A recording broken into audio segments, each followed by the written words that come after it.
Hey everybody. So a cryptid is defined as an animal that has been claimed to exist but never proven to exist. The idea of animals and beings beyond that of the normal world has existed for centuries, if not millennia, across all corners of the globe. The kraken, the wendigo, the kelpie. The idea has persisted into our modern age, with a number of more modern cryptids springing into existence in the last few hundred years. The chupacabra, the rake, the mothman. However, in the field of cryptozoology and out of it, no creature is as renowned and infamous as Bigfoot. Since the first modern reported sighting of the ape man in 1958, it has been one of, if not the, most well-known and often reported of all cryptids. However, as with virtually every other cryptid, along with most UFOs and other supernatural events, sightings of Bigfoot are also very commonly, almost notoriously, hoaxes. I make no claims for or against the legitimacy of these sightings, but it's undeniable that the vast majority of them are almost laughably fake, easily disproved, and quickly dismantled. Particularly in our modern era, when video editing and graphics programs are widespread and easy to use, claiming any piece of media as irrefutable proof of something's existence is nothing short of useless. However, that's not to say that convincing evidence is entirely non-existent. Very rarely, and I mean very rarely, a video, image, or story will surface that proves massively harder to dismiss. Today, I'm going to be talking about the Patterson-Gimlin film. Now, before we begin, I'd like to point out that I'm not arguing for or against the film's legitimacy, simply pointing out the remarkable circumstances surrounding it. So, what is it? Well, at first glance, it doesn't really seem like much. 23.85 feet and 954 frames of Kodachrome 2 film, believed to be 53 seconds long if shot in the suspected 18 FPS. However, what is contained on the film marked the beginning of an era. Let's start at the beginning. In December of 1959, Roger Patterson, a cowboy and amateur filmmaker from the Washington area, decided to read a book on the abominable snowman. Little did he know, this would change his life forever. From this point onward, Patterson became fascinated in the idea of the Sasquatch. Throughout the early to mid-60s, Patterson attended a number of hunts and gatherings in search of like-minded individuals, although in that time he found nothing to substantiate his beliefs. In mid-1967, Patterson traveled to the Six Rivers National Forest in California with his friend, Bob Gimlin, to film a fictional documentary about Bigfoot. The men were on horseback, taking with them a camera Patterson had rented. According to the men's reports, on Friday, October 20th, sometime in the afternoon, the men came to an overturned tree at a bend in the river. The men were about to continue onward when suddenly they spotted a dark figure standing aside of the river. Described as being large and covered in dark hair, the creature stunned the men, and they were at first too startled to respond. However, when Patterson's horse began to act up upon seeing the being, Patterson was shaken into action. He took out the camera they had brought for shooting the documentary and, after running for about 40 feet, began filming. The resulting footage would echo in the annals of history for fringe conspiracy groups all across the world for decades to come.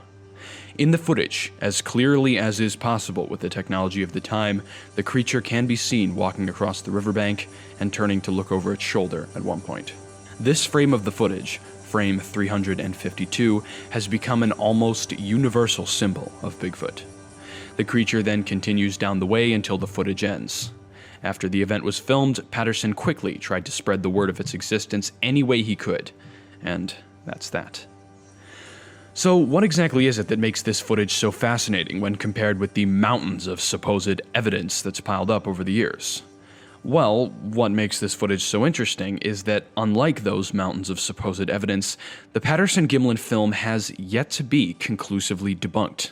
It's withstood 53 years of careful scrutiny, and while a number of concerns have been raised, there has never been a piece of information that can conclusively disprove the film's legitimacy. How is this possible? Well, let's take a look. First of all, you have the testimonies of Patterson and Gimlin themselves. While Patterson died in 1972, he continued to claim, even on his deathbed, that the creature was real. Although Gimlin has chosen to stay out of the spotlight for the majority of his life, he too has never backed down on the idea, insisting that on that day, the pair really did see Bigfoot. But, of course, as any investigator knows, witness testimony is the weakest form of evidence.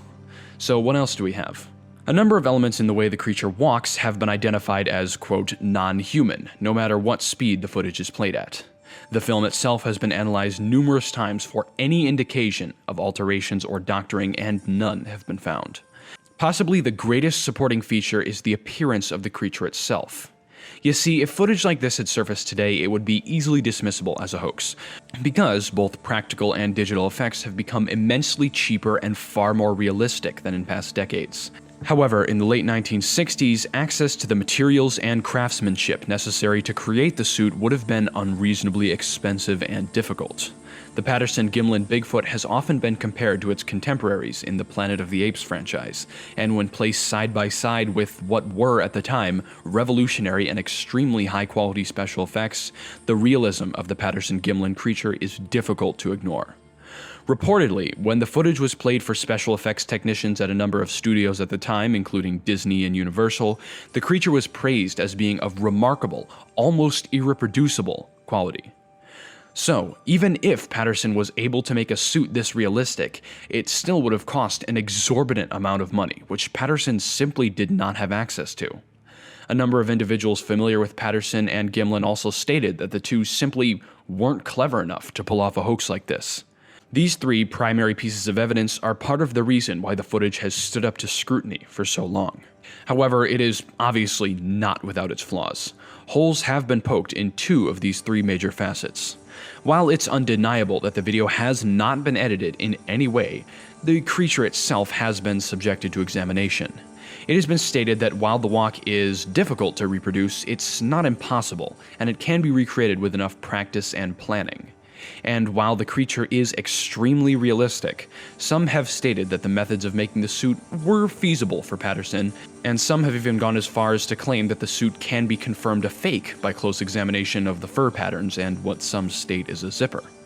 A costume maker named Philip Morris claimed in 2002 that he was the creator of the suit, and that he had sold it to Patterson in 1967, although he had little to back up his claim other than his testimony, and a suit that he created to replicate the Patterson-Gimlin film did not resemble the original creature.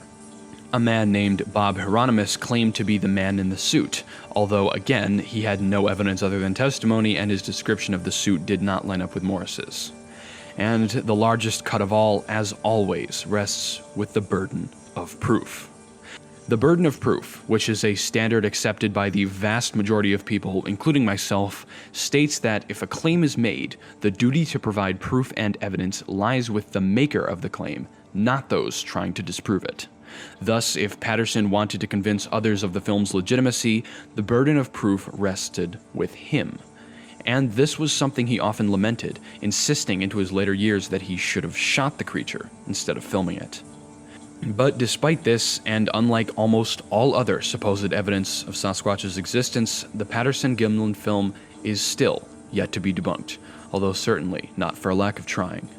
And although the video itself doesn't provide strong enough evidence either way, and whether or not it truly is a hoax, its continued ambiguity remains a remarkable feat. And until we have certifiable evidence for either side, I suppose we will never truly know. Thanks for watching.